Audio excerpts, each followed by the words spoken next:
The prestigious Westfield Academy stood like a fortress of privilege at the top of Oakwood Hill, its red brick facade and manicured grounds a testament to old money and new aspirations in Greenwich, Connecticut. Every weekday morning, a parade of luxury vehicles would line up at the ornate iron gates, depositing children of the elite for another day of exclusive education. Among those who commanded attention without even trying were the Mitchell twins, Olivia and Emma, whose matching blonde ponytails and designer backpacks had become as much a fixture of the morning routine as the school bell itself. Hand in hand, they would descend from their father's gleaming black Range Rover, their movements synchronized as only identical twins could be. Richard Mitchell, CEO of Mitchell Global Investments and one of Greenwich's most influential figures, would escort them personally each morning, his tailored suit and commanding presence turning heads among both parents and faculty. It was a carefully orchestrated routine that reinforced his image as both a titan of industry and a devoted father. This Tuesday morning seemed no different as Richard navigated through traffic, one hand on the steering wheel, the other holding his phone to his ear as he finalized details for a merger that would likely make headlines by noon. "The papers need to be signed before the market opens," he instructed his assistant, with the calm authority that had become his trademark. The twins sat quietly in the back, comparing notes on their science projects due later that week. Richard ended his call as they approached the school, pulling into his usual spot near the main entrance.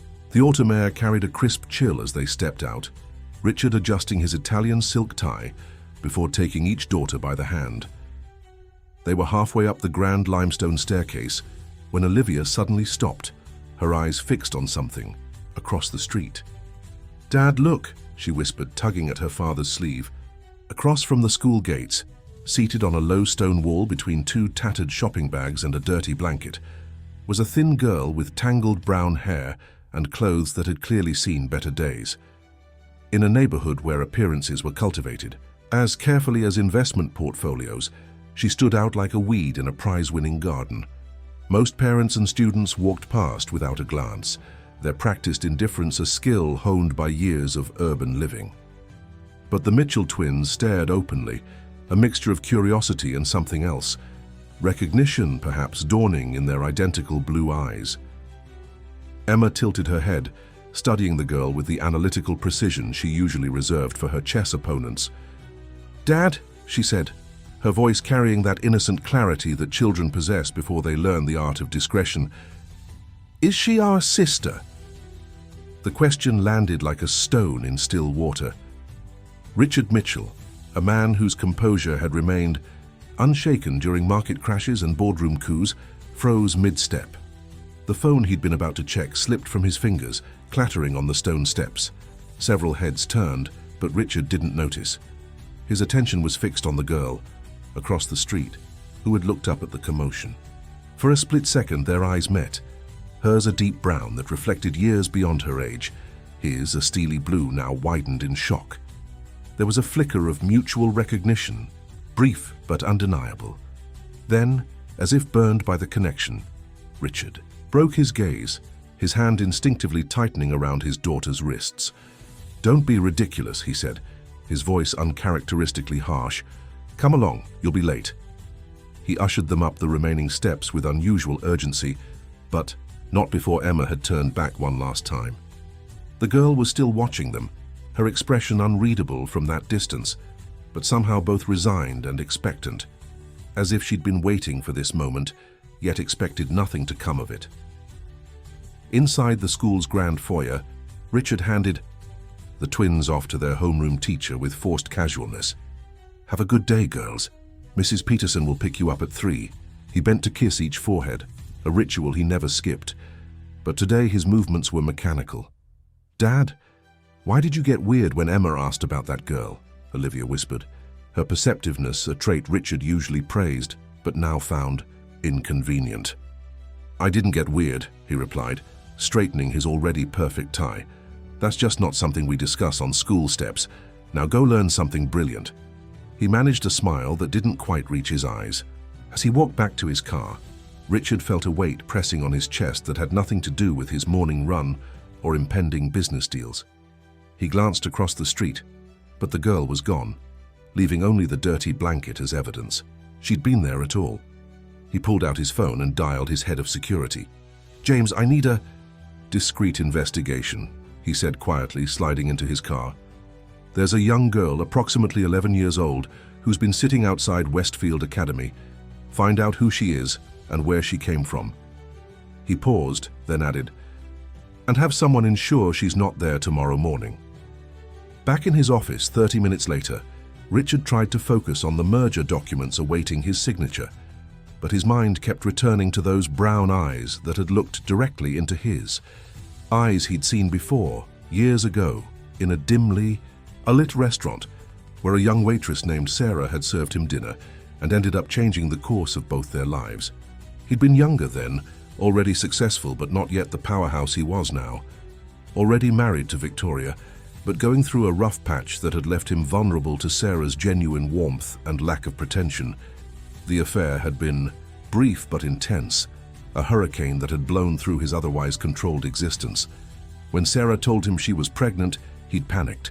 His marriage, his reputation, his carefully constructed life, all of it suddenly at risk. He'd offered money, lots of it, on the condition that she disappear. No contact, no acknowledgement, no complications. Sarah had taken the check with tears in her eyes and walked out of his life, or so he'd thought. Richard loosened his tie, suddenly finding it difficult to breathe. Had she kept the child after all? Had that girl with the tangled hair and wary eyes been living in the shadows of his perfect life all these years? And now, by some cruel twist of fate, she had appeared just yards from where his legitimate daughters went to school. The symmetry was almost too perfect, too poetic in its justice. The intercom on his desk buzzed, jolting him back to the present. "Mr. Mitchell, the board members are waiting in the conference room," his assistant's voice reminded him. Richard straightened his shoulders, pushed the morning's encounter to a compartment in his mind, and stood up. "Tell them I'll be right there," he replied, his voice betraying none of the turmoil beneath. But as he gathered his papers, he knew with certainty that the past he'd so carefully buried had finally found its way to the surface, and nothing would be the same again. That night, as Richard tucked the twins into bed, a ritual Victoria had long ago delegated to him or the nanny, Emma looked up at him with eyes too knowing for her 12 years.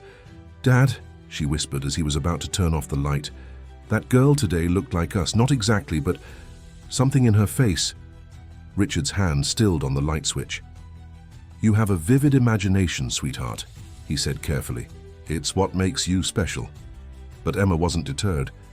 "Olivia saw it too, we both did. That's why I asked if she was our sister." Richard felt a chill run down his spine. "Get some sleep," he said, more firmly than intended. "You have that math test tomorrow." As he closed their door, he heard the twins whispering to each other, a conspiratorial sound that filled him with dread. In his study, Richard poured himself a generous scotch and stared out at the manicured grounds of his estate. Somewhere in the darkness beyond his property, that girl was out there, possibly his daughter, definitely his responsibility, undeniably his greatest fear come to life. His phone pinged with a message from James. "Preliminary information gathered, ready when you are." Richard downed his drink in one swallow, the burn in his throat a welcome distraction from the growing hollowness in his chest. Whatever came next, he knew his carefully constructed world was about to change forever. The next morning, Richard took a different route to Westfield Academy, turning onto Maple Street instead of the usual direct path up Oakwood Hill. "Dad, this isn't the way to school," Olivia pointed out from the back seat, her tone more curious than accusatory. "Just avoiding some construction," Richard replied smoothly, his eyes fixed on the road ahead rather than the rearview mirror where he might catch his daughters exchanging knowing glances. When they arrived, Richard made a point of using the side entrance, hurrying the girls through a lesser-used doorway with a brief goodbye. "Mrs. Peterson will pick you up from ballet today," he reminded them, already backing toward his car. "I have meetings until late." As soon as their father disappeared, Emma turned to her sister. "He's avoiding her," she whispered. Olivia nodded, her expression unusually serious for a 12-year-old. "Let's look for her after school." Throughout the day, the twins found it difficult to concentrate on their lessons. During art class, instead of drawing the still life arrangement their teacher had set up, Emma sketched a thin girl with tangled hair sitting on a stone wall. She added details from memory: worn sneakers with frayed laces, a too big jacket with missing buttons, eyes that seemed older than they should be. Olivia leaned over to look at her sister's drawing. "Her eyes are more like this," she whispered, taking the pencil and making subtle adjustments that somehow captured exactly what Emma had been trying to express. Their art teacher, Ms. Lawson, paused behind them. "That's not our assignment, girls," she said, then hesitated as she studied the drawing. "Though it's quite expressive." "Who is she?" The twins exchanged glances. "Just someone we saw," Emma said vaguely. After school, instead of heading straight to their waiting car, the twins convinced Mrs. Peterson they needed to return a library book. The elderly woman, fond of the girls and unsuspecting of any mischief from the normally well-behaved Mitchell children, waited by the car while they darted back toward the school. But instead of entering, they raced around to the main entrance, scanning the street for any sign of the mysterious girl. She wasn't there. "Maybe she only comes in the mornings," Olivia suggested, disappointment evident in her voice. They reluctantly returned to Mrs. Peterson, who was checking her watch with growing impatience. That evening at dinner, Victoria Mitchell presided over the table with her usual elegant detachment. Dressed impeccably even for a family meal, she inquired about the girls' day with practiced interest while scrolling through her phone. "Emma got in trouble in art class," Olivia announced suddenly. Victoria looked up, one perfectly shaped eyebrow raised. "Oh? That's unusual." Emma kicked her sister under the table. "I wasn't in trouble. I just drew something besides the assignment." Richard, who had been unusually quiet, glanced up from his barely touched meal. "What did you draw?" he asked, his voice carefully neutral. Emma hesitated, then replied with the directness that was her hallmark. "The girl from yesterday. The one who looks like us." The silence that followed was heavy with tension. Victoria's gaze shifted from her daughter to her husband, a question forming in her eyes. "What girl?" Richard cleared his throat. "Just someone they noticed on the way to school. A homeless child, apparently." His tone suggested the subject was closed, but Victoria wasn't so easily deterred. "A homeless child outside Westfield? That's concerning. I should mention it to the parents' committee." "It's being handled," Richard said curtly. "The school security is aware." Victoria studied her husband for a moment, then turned her attention back to her daughters. "Well, I hope you understand that your art assignments are to be taken seriously. Westfield expects excellence in all subjects." The conversation moved on to Victoria's charity gala planning, but the twins noticed their father remained distracted, his food largely untouched by the end of the meal. Later that night, in their shared bedroom, Emma and Olivia huddled on Emma's bed, whispering despite the closed door. "Did you see Dad's face when you mentioned her?" Olivia asked, clutching her favorite stuffed rabbit. Emma nodded. "And Mom? Didn't even know about her. That's weird, right? Dad tells Mom everything." "Almost everything," Olivia corrected. "Remember when he bought her that surprise trip to Paris for their anniversary? He kept that secret for months." Emma considered this. "This feels different, like a bad secret, not a good one." She pulled out her sketchbook from under her pillow and flipped to the drawing of the girl. "I'm going to keep drawing her so we don't forget what she looks like." In his study downstairs, Richard stared at the report James had compiled. The girl's name was Lily Johnson, age 11. Her mother, Sarah Johnson, had indeed kept the child after their brief relationship ended.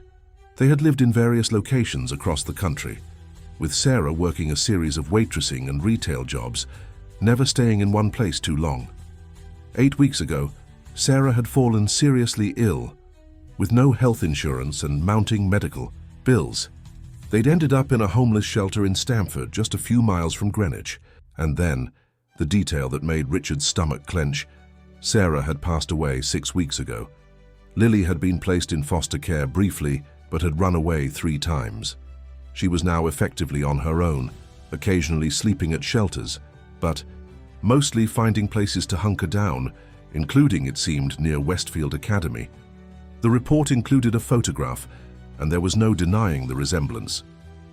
Though her features were sharper from poor nutrition and her coloring darker than the twins, something in the set of her jaw, the shape of her eyes, marked her unmistakably as his. Richard closed the file and poured himself another drink. He had the means to help her, certainly, financially at least. A trust fund, perhaps, managed by a third party, or arrangements at a boarding school far away from Greenwich. But even as these thoughts formed, he recognized them for what they were.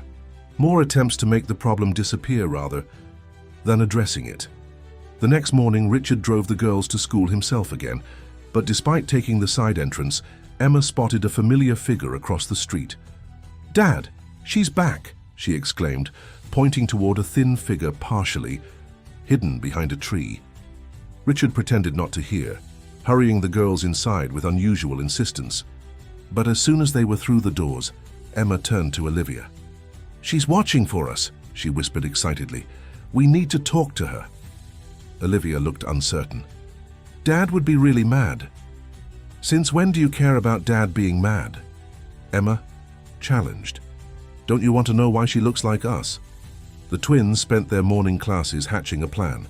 During their lunch break, they asked for permission to eat outside, a privilege occasionally granted to the older students. Once in the courtyard, they waited until the supervising teacher was distracted, then slipped through a gap in the hedge that separated the school grounds from the public sidewalk. Heart pounding with the thrill of their escape, they ran to the spot where they'd seen the girl earlier. She was still there, huddled against the trunk of the oak tree, a worn backpack beside her. Up close, she looked even thinner than they'd thought, her face sharp with hunger and wariness. She stiffened as they approached, looking ready to bolt. "Hi," Emma said, trying to sound casual despite her racing heart. "I'm Emma, and this is my sister Olivia." The girl regarded them suspiciously, saying nothing. "We saw you yesterday," Olivia added gently. "And this morning." Still no response. Emma, never one for patience, got straight to the point. "Are you related to us? You look like us." "Sort of." The girl's eyes widened slightly, the same deep brown that had caught Richard's attention, but she remained silent. "What's your name?" Olivia tried, her voice soft. After a long pause, the girl finally spoke, her voice raspy as if from disuse. "Lily." "That's pretty," Emma said, sitting down on the grass near her, though not too close. "How old are you?" 11. Olivia joined her sister on the grass. "We're 12, twins, obviously." "I know who you are," Lily said suddenly. "The Mitchell twins, everyone knows you." There was no resentment in her tone, just a statement of fact. The girls exchanged surprised glances. "How do you know our name?" Olivia asked. Lily shrugged one shoulder. "My mom told me." The words hung in the air between them, laden with implications none of the girls fully understood but all somehow sensed. "Where is your mom?" Emma asked, and immediately regretted it when she saw Lily's expression shudder. "Gone," Lily said simply, turning away slightly. "I should go too."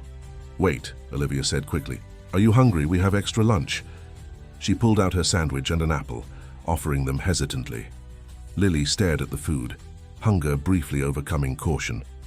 She reached for the sandwich just as a shout came from the direction of the school. "Olivia! Emma! Come back this instant!" Mrs. Peterson was hurrying toward them, her normally kind face flushed with anger and concern. Behind her was one of the school security guards. Lily grabbed the sandwich and her backpack in one swift movement and was on her feet before the twins could react. "Don't tell him you saw me," she said urgently, then darted away down the street, vanishing around a corner with the practiced ease of someone accustomed to quick escapes. Mrs. Peterson reached the twins, out of breath and clearly upset. "What on earth were you thinking? Leaving school grounds without permission? Your father will hear about this immediately." As they were marched back to school, Emma whispered to Olivia. "She said him, not them. She meant Dad, not the security guard." Olivia nodded, her expression troubled. "She knows him and he knows her." By the time Richard arrived at the school to deal with his daughter's unprecedented disciplinary issue, the twins had made a silent pact. They wouldn't mention Lily to anyone, not until they understood more. But in the car ride home, facing their father's disappointed lecture about safety and responsibility, Emma couldn't help noticing how he never once asked why they had left school grounds, or whom they might have been trying to see. It was as if he already knew and was more afraid of the answers than they were of the questions. That night, Olivia slipped into her sister's bed long after they were supposed to be asleep. "I've been thinking," she whispered. "If Lily is our sister, that means Dad had a girlfriend who wasn't Mom," Emma finished for her. "Or maybe it was before they were married." Olivia considered this. "She's 11, we're 12, so it was after we were born." The implications of this sank in slowly. "Poor Mum," Olivia finally whispered. "Should we tell her?" Emma shook her head firmly. "Not yet. We need to know more first." She paused, then added, "We need to help Lily. Did you see how thin she was?" As the twins finally drifted off to sleep, across town in a makeshift shelter beneath an overpass, Lily Johnson wrapped herself in a stolen blanket and took small, careful bites of the sandwich Olivia had given her. Despite her hunger, she was making it last. She had learned the hard way that you never knew when the next meal would come. She pulled out a worn photograph from her pocket, a younger, smiling Sarah with her arm around a tall man whose face had been deliberately obscured by a marker. But even with the crude redaction, the set of his shoulders and the outline of his profile were unmistakable to anyone who had seen Richard Mitchell in person. Lily traced her finger over the photo, then carefully tucked it away again. Her mother had told her about him in her final days, not out of bitterness, but because she felt Lily deserved to know the truth. "He's a good man who made a mistake," Sarah had whispered from her hospital bed. "And that mistake was walking away from you." Lily hadn't planned to seek him out, but when the latest foster home had become unbearable, she'd found herself drawn to the edges of his world. Not to confront him or demand anything, just to see, just to know. She hadn't counted on the twins noticing her, or on the way her careful observations would suddenly thrust her into their orbit. Now that it had happened, she wasn't sure what would come next. But for the first time in weeks, she fell asleep with something besides hunger in her stomach, something that felt dangerously like hope. Richard Mitchell had built his career on his ability to manage crises, market crashes, hostile takeovers, regulatory investigations. He had navigated them all with a cool head and strategic precision. But as he sat in his corner office overlooking the Manhattan skyline, the crisis currently demanding his attention left him uncharacteristically paralyzed. The security report on his desk contained more details about Lily Johnson, including medical records that confirmed what he already knew in his gut. She was his daughter. A DNA test wasn't necessary. The photographic evidence and timeline were damning enough. The report also detailed her current living conditions in stark, clinical language that made his stomach turn. Subject observed, sleeping in abandoned building. On Water Street, consistent with malnutrition, possible signs of untreated respiratory infection. Richard closed the file, unable to read more. The intercom on his desk buzzed. "Mr. Mitchell, your 2 o'clock is here," his assistant announced. "Send them in," he replied automatically, tucking the report into his desk drawer. He would get through this meeting, then the next, and somehow figure out what to do about the daughter he had abandoned. The daughter who had now, through some cosmic justice, inserted herself into the carefully constructed narrative of his life. That evening, Richard arrived home later than usual. The house was quiet. Victoria was at her book club, and the twins should have been in bed hours ago. As he passed their bedroom, however, he noticed a sliver of light under the door. He paused, then gently pushed it open. Both girls were hunched over a sketchbook on Emma's bed, whispering intently. They jumped when they noticed him, Emma quickly closing the book. "It's nearly 11, he said, trying to keep his tone light. "What's so interesting it's worth staying up past bedtime?" The twins exchanged a glance, that silent communication that had fascinated and sometimes unnerved him since they were toddlers. "Just drawing," Emma said finally. Richard moved closer, holding out his hand. "May I see?" Another exchanged glance, then reluctantly, Emma handed over the sketchbook. Richard opened it to find page after page of drawings of Lily. Lily sitting against the tree, Lily walking down a street. Lily smiling. Had they seen her smile? The final drawing showed 3 girls holding hands, Olivia, Emma, and Lily, standing in front of what was unmistakably the Mitchell home. Richard felt his throat tighten. "You've been drawing the girl from outside school." It wasn't a question. "Her name is Lily," Olivia said quietly. "She's 11. Richard sat heavily on the edge of the bed. "How do you know that?" "We talked to her," Emma admitted, "the day we got in trouble for leaving school." Richard should have been angry about their continued disobedience, but all he felt was a dull ache. "What else did she tell you?" "Not much," Olivia said. "She was scared, but Dad—" She hesitated, then continued with the directness that was so characteristic of her. "She looks like us, and she knew who we were before we introduced ourselves. Her mum told her about us." Richard closed his eyes briefly. Of course, Sarah would have told Lily about her half-sisters. What else had she told her? "Dad," Emma said, her voice smaller than usual, "is Lily our sister?" The question hung in the air between them.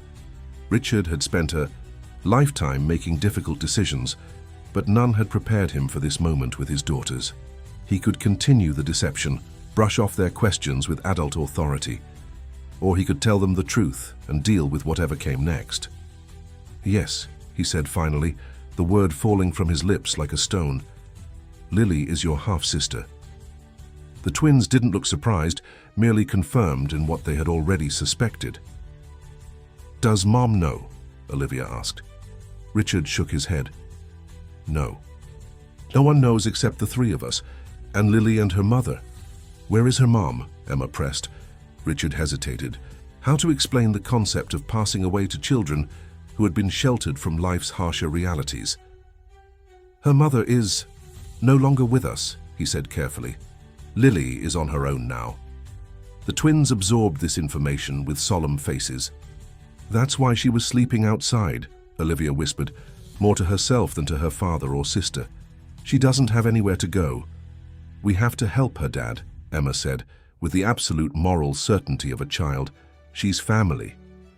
Richard looked at his daughters, their earnest expressions, their complete lack of judgment about his past mistakes, their simple conviction that family helped family, and felt something shift inside him. "It's complicated, girls. There are many factors to consider." "Like what?" Emma challenged. "What's more important than helping someone who needs it, especially if she's our sister?" Out of the mouths of babes, Richard thought, all his adult rationalization seemed hollow in the face of his daughter's simple moral clarity. "I'll figure something out," he promised, handing the sketchbook back to Emma. "But for now, this stays between us. I need to think about how to handle this properly."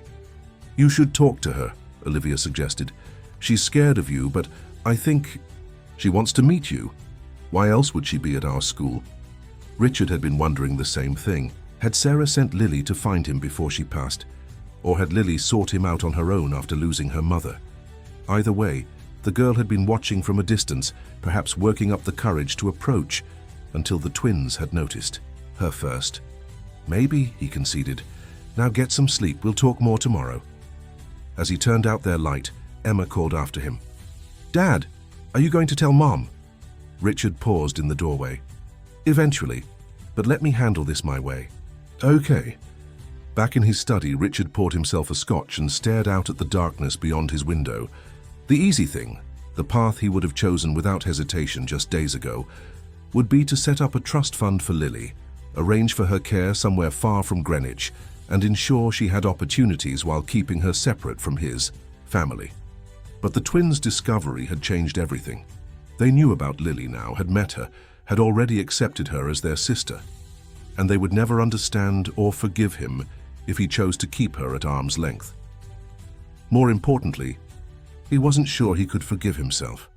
In the stillness of his study, Richard finally confronted the full weight of what he had done 13 years ago.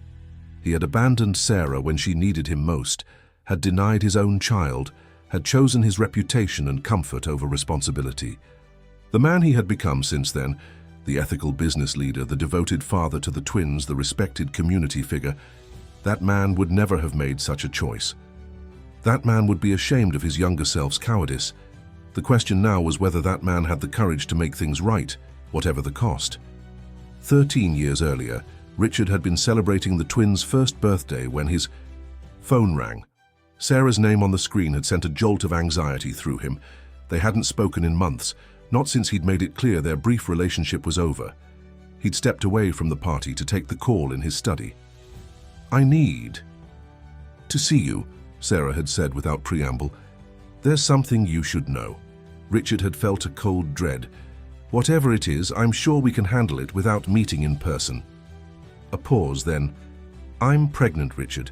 And before you ask, yes, it's yours, and yes, I'm keeping it." The world had seemed to tilt on its axis. We agreed this was over, Sarah. "The relationship is over," she'd said, her voice steady despite the circumstances. "But this baby is happening. I'm not asking you to leave your wife or acknowledge the child publicly. I just thought you should know." Richard had gripped the phone tightly. Outside the study door, he could hear Victoria laughing with guests, the twins squealing with delight over some new toy, his perfect life threatened by one moment of weakness. "What do you want?" he'd asked bluntly. "Money? Because I can arrange. Something, but I need guarantees." The silence on the other end had stretched for so long he'd thought she'd hung up. Finally, Sarah had spoken, her voice different now, cooler, more distant. "I don't want your money, Richard. I wanted you to have a chance to be part of your child's life, however limited, but I can see that was naive of me." "Sarah, be reasonable. I have a family, a reputation." "So do I now," she'd cut him off. "Or I will soon.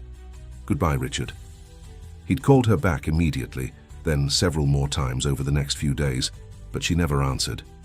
Panicked, he'd finally sent his attorney to find her with an offer. A substantial sum in exchange for her signature on documents releasing him from any paternity claims or responsibilities. The attorney had returned with the papers signed and a brief note from Sarah. "I'm taking this for my child's future, not for myself. Don't worry, your secret is safe." Richard had been relieved then, had convinced himself he'd done the right thing for everyone involved. He'd made sure Sarah and the baby would be financially secure, and he'd protected his family from scandal. He'd told himself that story so many times over the years that he'd almost believed it. But now, faced with Lily's physical presence and his daughter's questions, the self-serving nature of his justifications was painfully clear. The money he'd given Sarah hadn't been nearly enough to provide real security for her or Lily. And he'd never followed up, never checked whether they were truly okay. He'd chosen willful ignorance because it was easier. A knock on his study door pulled Richard from his thoughts. Victoria stood in the doorway, elegant as always in her evening wear, a quizzical expression on her face. "You're home late," she observed. "Difficult day." Richard managed to smile. "Just a lot on my mind. How was book club?" Victoria entered the room, moving to the bar cart to pour herself a small glass of wine. "Enlightening, as always, though I think half the women are there more for the gossip than for literary discussion." She settled into the leather armchair across from him. Margaret Wilson was going on about a homeless child who's been spotted near Westfield. Apparently, the girls mentioned something about it at dinner. Richard felt his pulse quicken. "Yes, there was a girl outside the school. Security is handling it." Victoria sipped her wine thoughtfully. "Margaret says her son told her the Mitchell twins were caught talking to the girl, that they snuck out. Fear of school to do so. Is that true?" Richard silently cursed the efficient Greenwich rumour mill. "They did leave school grounds without permission. We've discussed it and they understand it was unacceptable." Victoria studied him over the rim of her glass. After 15 years of marriage, she knew when he wasn't telling her everything. "Richard, what's going on? You've been distracted since. Yesterday, the girls are acting strange, and now there's this incident with a homeless child. These things are connected, aren't they?" Richard had rehearsed this conversation in his mind dozens of times over the last 2 days, but now that the moment had arrived, words failed him. How did one tell their wife of 15 years that they had fathered a child with another woman? That the child was now effectively orphaned and living on the streets? That their own children had discovered the secret before he could bury it? "Victoria," he began, his voice uncharacteristically hesitant, There's something I need to tell you. Something I should have told you years ago." Victoria set down her wine glass, her posture stiffening almost imperceptibly. "I'm listening." Richard took a deep breath. 13 years ago, I made a terrible mistake. I had a brief relationship with someone while we were going through that rough patch after the twins were born.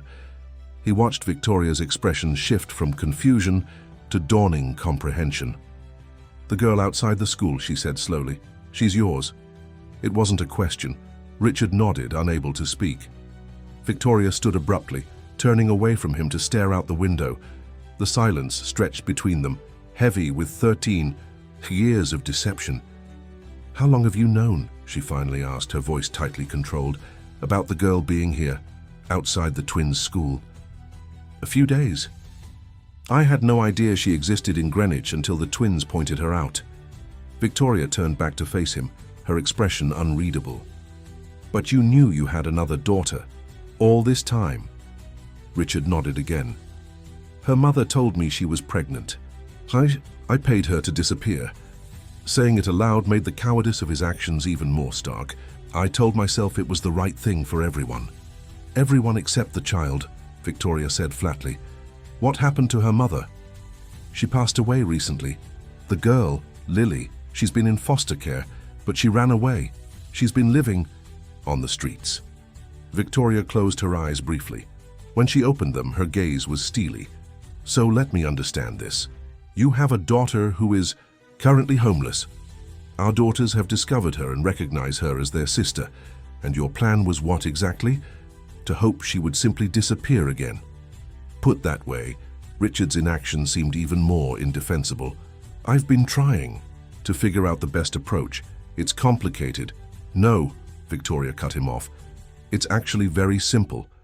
There is a child, your child, who needs help. Whatever happened between us 13 years ago, whatever you did or didn't do then, is irrelevant now. There is only what we do next." Richard stared at his wife, surprised by her response. He had expected rage, perhaps even the end of their marriage, not this clear-eyed pragmatism. "You're not leaving me?" he asked cautiously. Victoria gave him a look that was part exasperation, part sadness. "Don't be dramatic, Richard. We have 3 children to think about now, not just 2.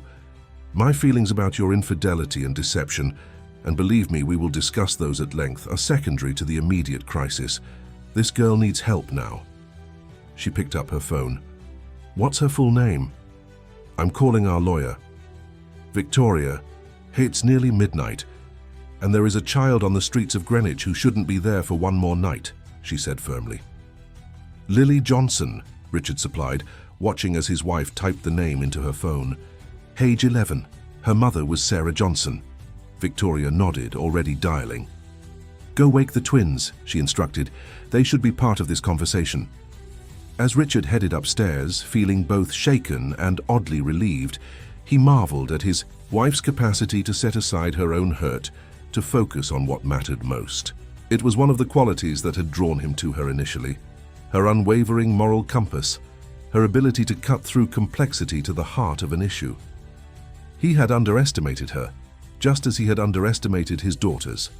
Perhaps he had underestimated himself as well, assuming he couldn't face the consequences of his past actions, when in fact it was the continued evasion that had become unbearable.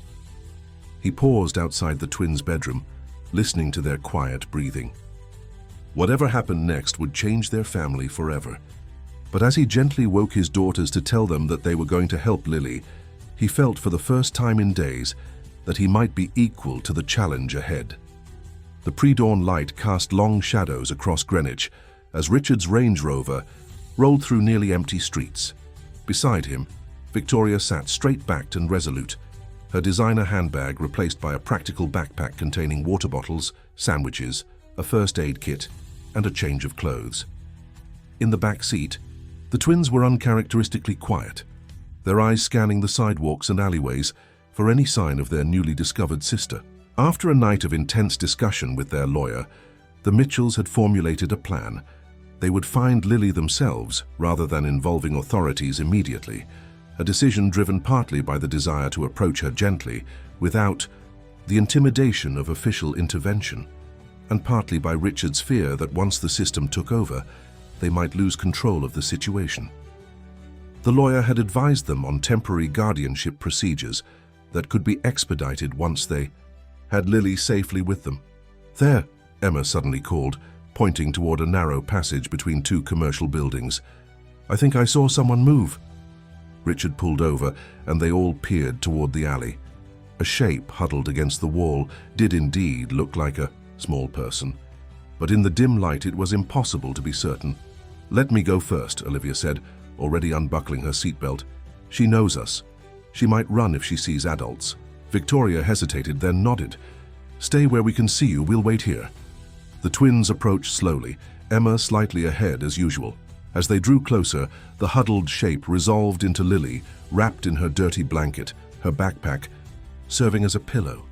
She was asleep, her face relaxed in a way they hadn't seen before, making her look younger and more vulnerable. "Lily?" Emma whispered, crouching down beside her. "Wake up." Lily's eyes flew open, instantly alert with the wariness of someone accustomed to danger. She scrambled backward, then relaxed marginally when she recognized the twins. "What are you doing here?" she asked, her voice hoarse. "It's not even light out." "We came to find you," Olivia said, kneeling beside her sister. "Our parents are here too." She gestured toward the car, where Richard and Victoria waited anxiously. Lily's gaze darted to the Range Rover, and her body tensed again. "Why?" The question contained volumes. Why now? Why after all this time? Why should she trust them? Emma reached out slowly and took Lily's hand. It was cold and smaller than her own, the nails bitten to the quick. "Because you're our sister, and you shouldn't be sleeping in an alley." Lily stared at their joined hands, then up at Emma's face. "Your mum knows?" she asked, her voice barely audible. Olivia nodded. "She knows everything. She's not mad at you. She wants to help." Lily looked unconvinced. "People always say they want to help. Then they send you to places where no one cares what happens to you." The twins exchanged glances. "We care," Emma said firmly, "and we're not going to send you anywhere. We want you to come home with us." Lily's expression flickered between hope and suspicion. "Just like that? After 11 years of pretending? I don't exist." The twins were taken aback by her directness, but before they could respond, Richard approached slowly, Victoria a few steps behind him. Lily stiffened, her eyes locked on Richard's face. He stopped several feet away and crouched, down to her level. "Hello, Lily," he said, his voice unsteady. "I'm Richard. I believe you know who I am." Lily nodded once, her expression guarded. "My mom had a picture of you. She crossed out your face, but I knew it was you." Richard flinched slightly at this, but continued. "I owe you an apology. Many apologies, actually. What I did, walking away from you and your mother, was unforgivable." Lily said nothing, just watched him with those disconcertingly adult eyes. "I can't change the past," Richard continued, "but I can try to make things right from now on, if you'll let me." Victoria stepped forward, kneeling beside her husband. "Lily, we'd like you to come stay with us, not just for a day or two, but permanently, if that's what you want." Lily's eyes widened in disbelief. "Why would you want that? Won't I mess up your perfect family?"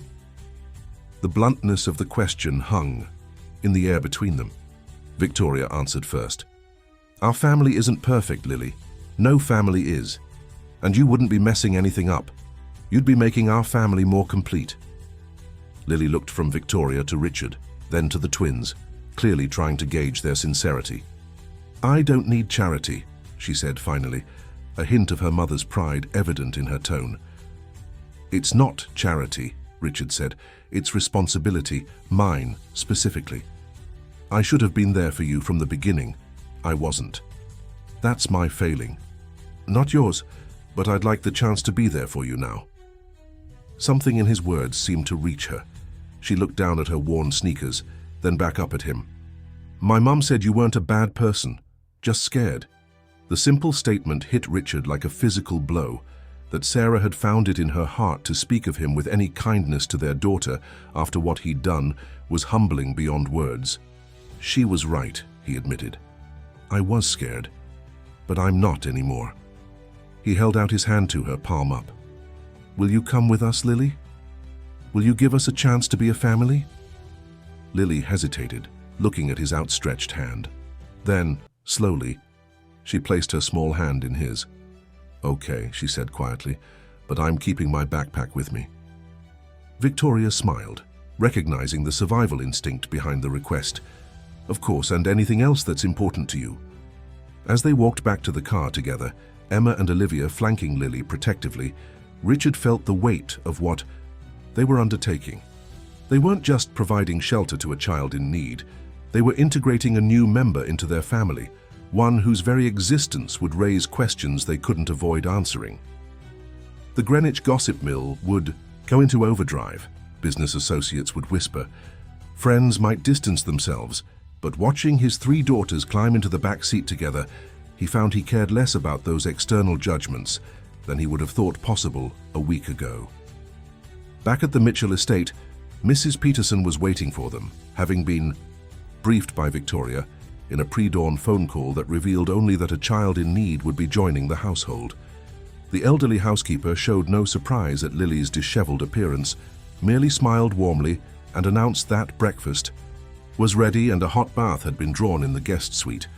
Thank you, Mrs. Peterson, Victoria said, guiding Lily gently toward the grand staircase. Girls, why don't you show Lily where she can freshen up while your father and I make some calls? The twins eagerly took charge, each taking one of Lily's hands and leading her upstairs, already chattering about which bedroom would be hers and how they could decorate it together. Left alone in the foyer, Richard and Victoria exchanged a look that contained a complex mixture of emotions: regret, resolve, uncertainty, and something like hope. I'll call Dr. Bennett, Victoria said, referring to their family physician. She should have a complete checkup as soon as possible. Richard nodded. I'll contact the lawyer again to start the guardianship process, and we should reach out to Westfield about enrollment. Victoria raised an eyebrow. You think she's ready for Westfield? After everything she's been through? Richard considered this. Maybe not immediately. We should probably arrange for tutoring first to help her catch up. But eventually, yes, she deserves the same opportunities as Emma and Olivia. Agreed, Victoria said. But let's not rush her. She needs time to adjust. She paused, then added more softly, We all do. Richard reached for his wife's hand. Victoria, I don't know how to thank you for handling this the way you have. Most women would have. Don't, she interrupted, her voice firm but not unkind. Don't make this about me being magnanimous. This isn't about scoring points in our marriage or about me being a saint. This is about a child who needs a home and a family.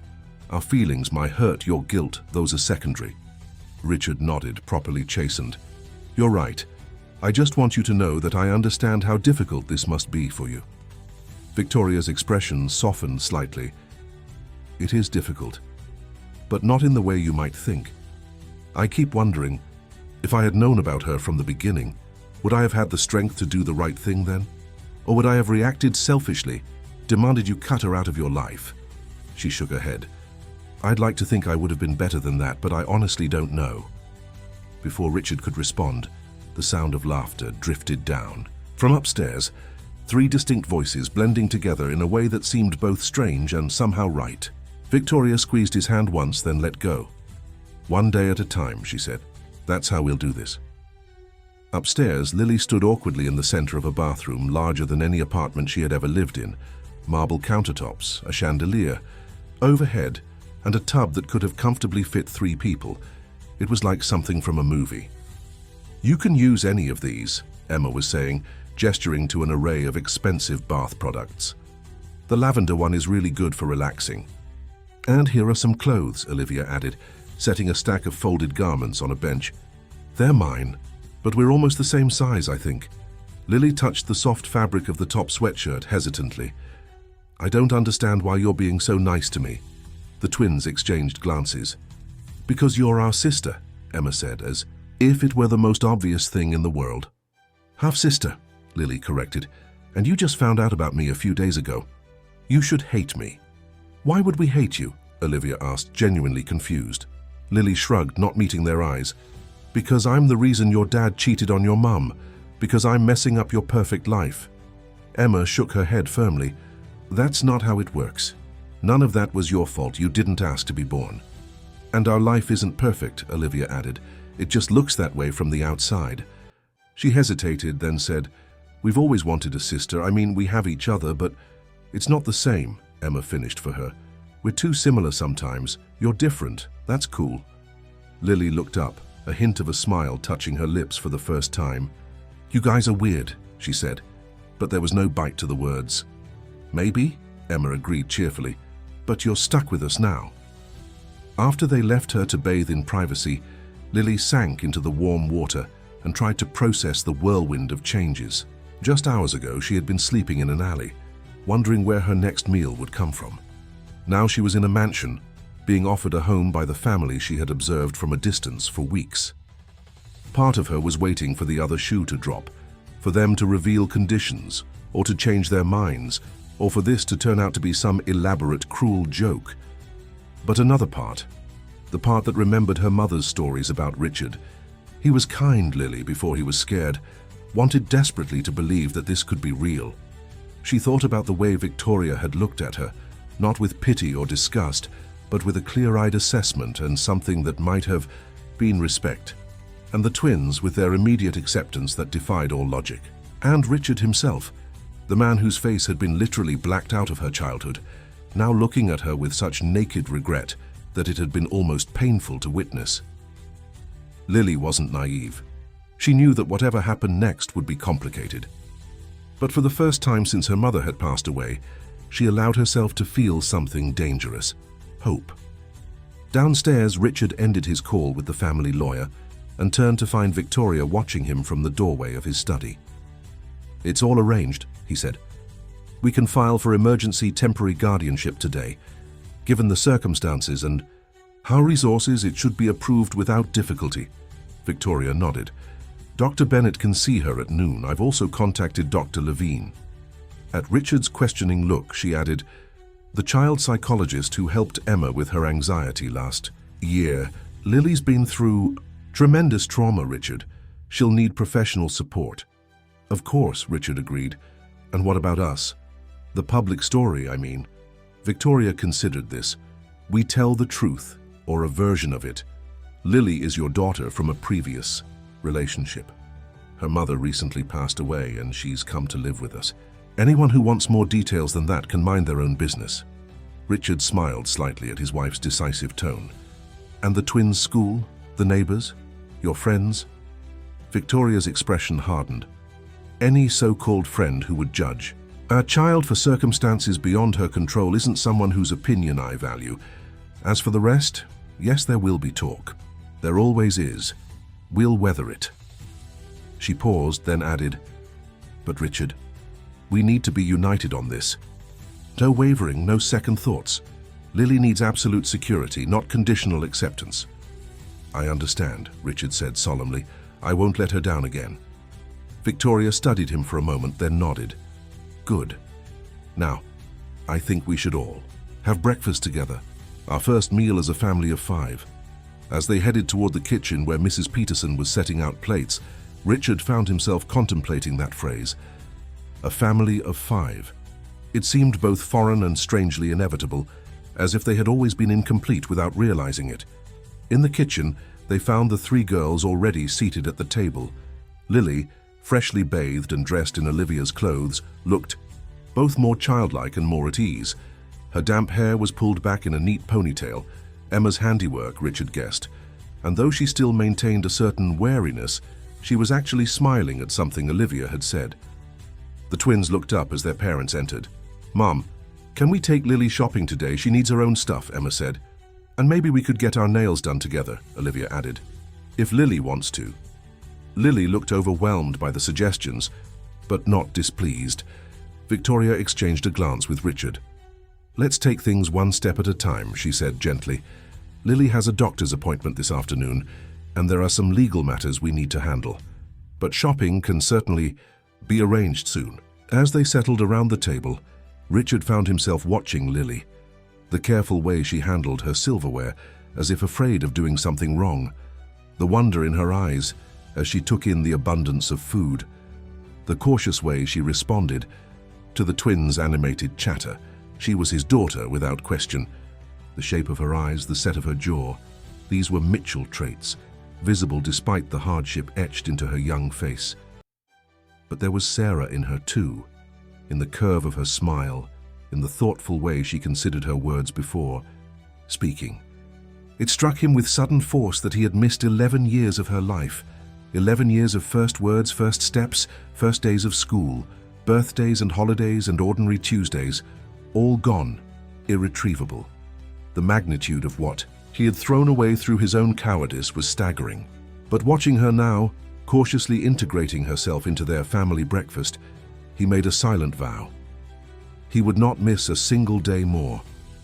Later that morning, as Victoria prepared to take Lily to the doctor, Richard found himself alone with the twins in his study. "Are you two okay with everything that's happening?" he asked them. "It's a big change and it's happening very quickly." The girls exchanged one of their silent communications. "We are good," Emma said decisively. "But are you and Mum okay? You're not going to get divorced over this, are you?" The directness of the question caught Richard off guard. "No, sweetheart. Your mother and I are working through this together. It's complicated, but we're on the same page about what matters most. Taking care of all three of you. Mum's pretty amazing," Olivia observed. "I think I would be super mad if I found out my husband had a secret kid." Richard winced at the blunt phrasing, but couldn't disagree with the sentiment. "Your mother is indeed amazing, and you two have been pretty incredible yourselves. The way you've welcomed Lily without hesitation, I'm very proud of you both." Emma shrugged, as if accepting a long-lost sister were the most natural thing in the world. "She needs us, and besides, it's not her fault that grown-ups messed everything up." Out of the mouths of babes, Richard thought for the second time in as many days. His children, it seemed, understood some fundamental truths more clearly than he had as an adult. "You're right," he acknowledged, "and we're going to do our best to fix what was broken." As the twins left to prepare for their own doctor appointment, with Dr. Bennett, Victoria had arranged for all three girls to be seen together. Richard turned to the family portrait hanging on his study wall. It had been taken just last Christmas. Richard and Victoria standing behind the twins, all four of them smiling in coordinated outfits against a backdrop of professional lighting and artful holiday decorations. The perfect family, or so it had seemed. Soon they would need a new portrait, one with 5 people instead of 4. It would be messier, less polished perhaps, but ultimately more honest. And in that honesty, Richard hoped, they might find a more authentic kind of perfection. 3 months had passed since the morning the Mitchells had found Lily sleeping in an alley. 3 months of adjustment, therapy, legal proceedings, and the slow, sometimes painful process of building trust. The emergency guardianship had been granted without difficulty, as Richard's attorney had predicted, and the formal adoption process was well underway. Lily had her own bedroom now, decorated in shades of green and gold that she had selected herself after much deliberation. The first few weeks, she had slept with her backpack beside her bed, ready for a quick escape if necessary. By the second month, it had migrated to the closet. Now it was stored under the bed, still accessible but no longer a nightly necessity. The transition hadn't been without challenges. Lily's first week at the Mitchell home had been marked by nightmares that sent her screaming into consciousness, her body rigid with fear until she remembered where she was. Victoria had sat with her through those nights, not touching her. Lily was still wary of physical contact with adults, but simply being present, a calm voice in the darkness, assuring her that she was safe. The twins had adjusted to their new sister with remarkable ease, folding her into their lives as if she had always been there. They included her in their games, their inside jokes, their secret twin language that now expanded to accommodate a third participant. Emma showed Lily how to sketch, while Olivia taught her to play chess. In return, Lily shared her own surprising talents, an uncanny ability to fix broken things, a knowledge of constellations learned from nights spent sleeping outdoors, a gift for remembering song lyrics after hearing them just once. For Richard, the journey had been one of profound self-examination.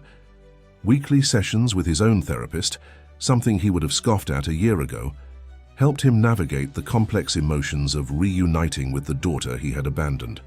Guilt, certainly, but also grief for the years lost, fear of rejection, and a deep, almost desperate desire to make things right.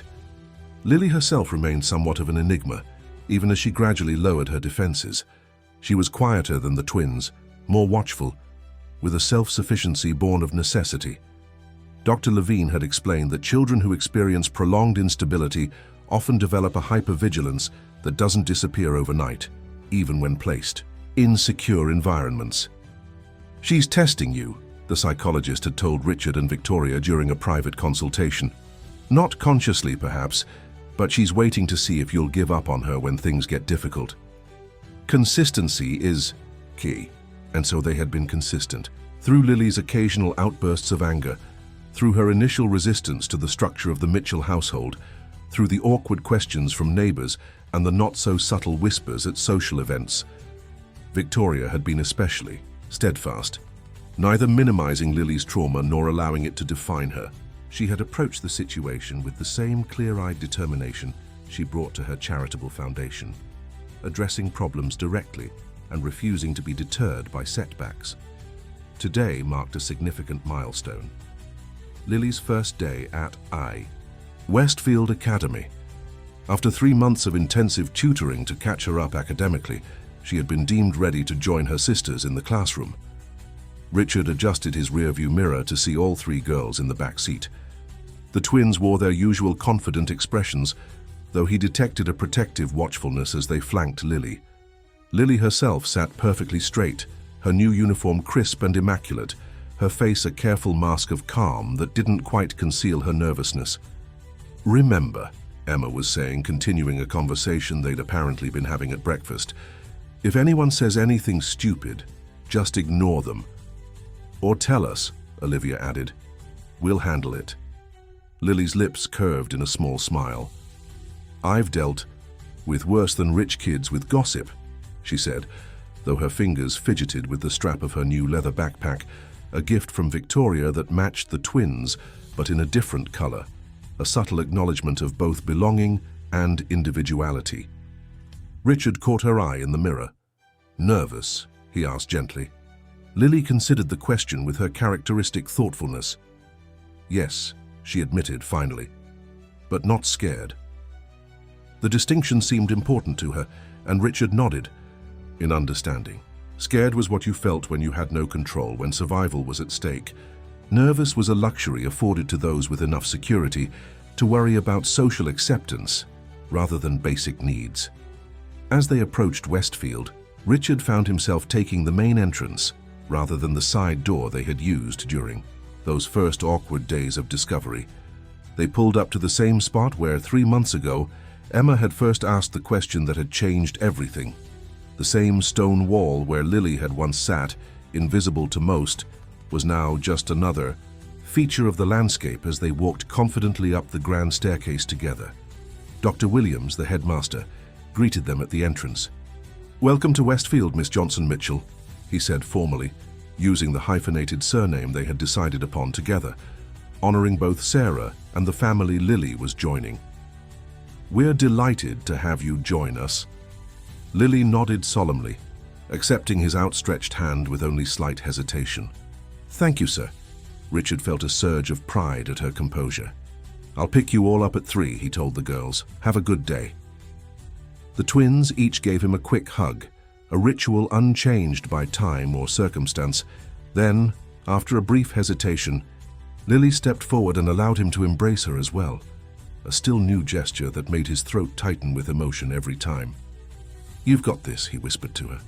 She pulled back and met his gaze directly, those deep brown eyes so like her mother's, holding a wisdom beyond her years. "I know," she said simply. And in that moment, Richard believed her. As the girls disappeared into the building, the twins already explaining something to Lily with animated gestures, Richard returned to his car with a lighter heart than he'd had in years. His phone rang as he was about to pull away. Victoria's name flashed on the screen. "How did it go?" she asked without preamble when he answered. Smoothly, Richard replied. She was nervous but handling it well. The twins are sticking close. Good, Victoria said. I've been thinking about the weekend. My parents will be in town and they're anxious to meet her. Richard hesitated. Victoria's parents had been initially shocked by the revelation of Lily's existence, though they had rallied quickly for their daughter's sake. This would be their first meeting with their new granddaughter, and he was concerned about Lily feeling scrutinized or judged. Do you think she's ready for that? Victoria seemed to consider this. I think it's better to do it now, while they're still just Grandma and Grandpa, before they become these mythical figures she builds up in her mind. We'll keep it casual. Dinner at home, nothing elaborate. Richard agreed, trusting his wife's instincts. As he navigated through Greenwich toward his Manhattan office, he reflected on how much had changed in such a relatively short time.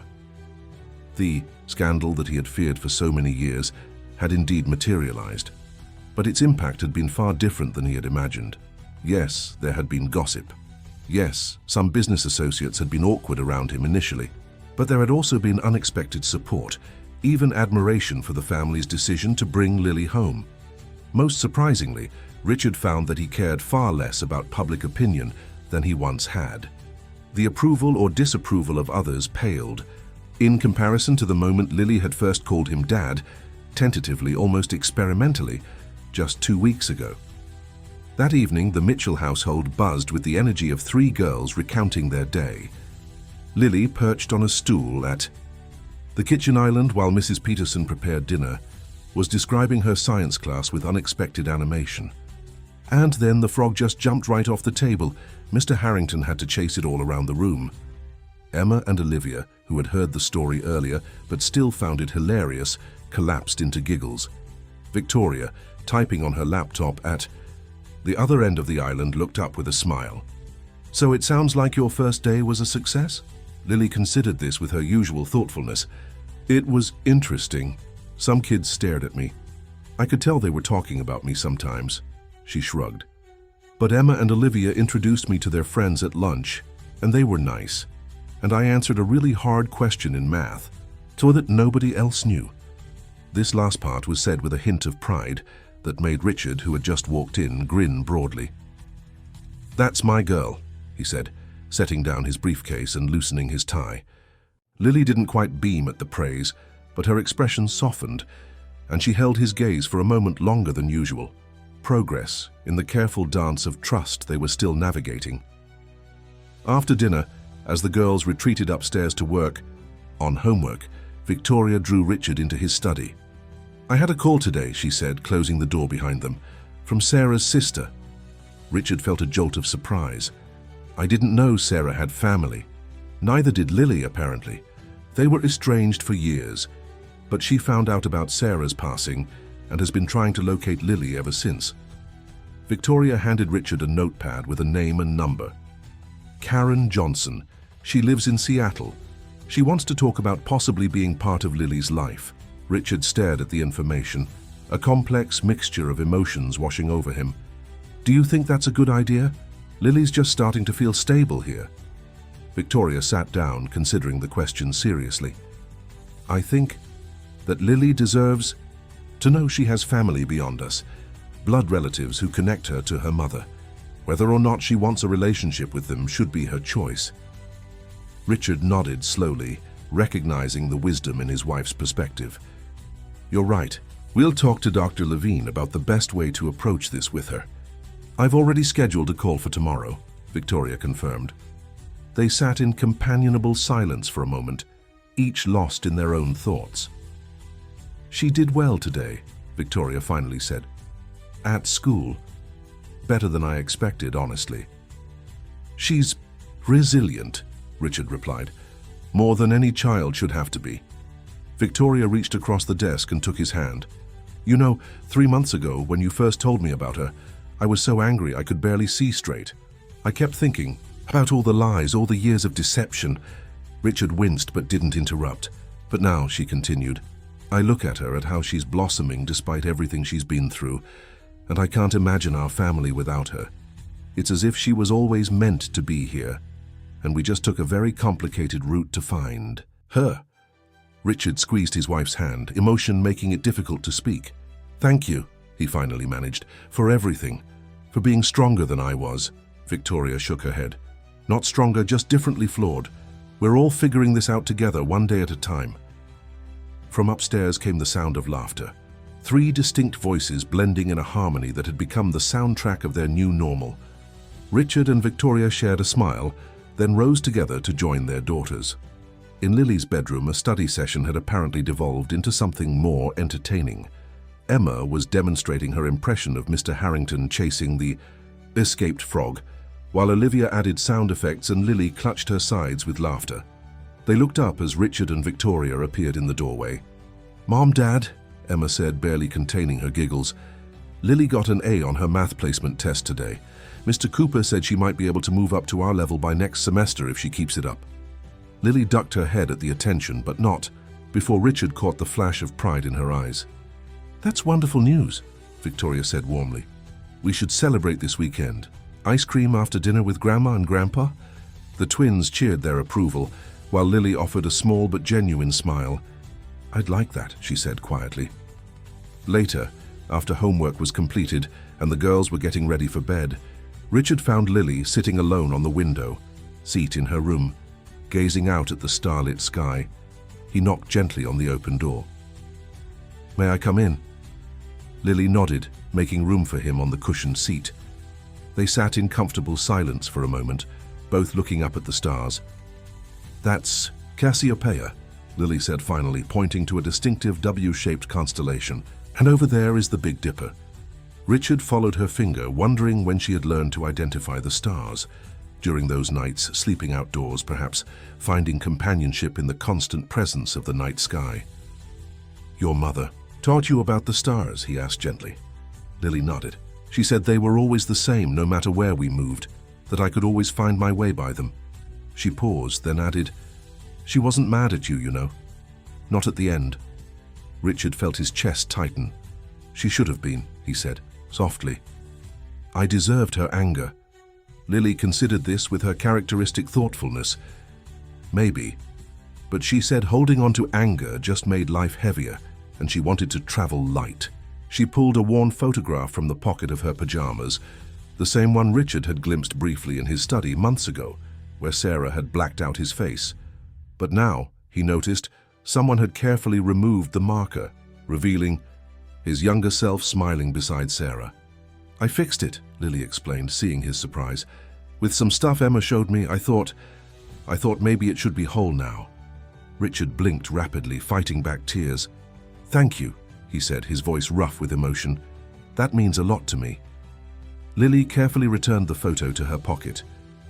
"Emma and Olivia said we're getting a new family portrait taken next week." Richard nodded.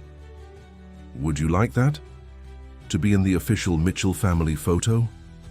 Lily was quiet for a long moment, her expression thoughtful as she gazed back up at the stars. "Yes," she finally said, "but I was thinking, maybe we could have a picture of just me with you sometime too, like that one of me and Mom, so I have both." Richard swallowed hard against the lump in his throat. "I'd like that very much, Lily." After a moment, she added, "And maybe someday you could tell me stories about when you knew my mom. The good parts, I mean, before everything got complicated." "Whenever you're ready," Richard promised. "I'd be honored to share those memories with you." They sat together a while longer, looking up at the stars in companionable silence. When Richard finally rose to leave, Lily surprised him by standing as well and giving him a quick, tight hug. "Good night, Dad," she whispered, the word still new, but becoming more natural each time she said it. "Good night, Lily," he replied, his heart full. "Sweet dreams." As he closed her door, leaving it cracked just the way she preferred, Richard caught a glimpse of her settling back on the window seat, her face peaceful as she gazed up at the constant stars.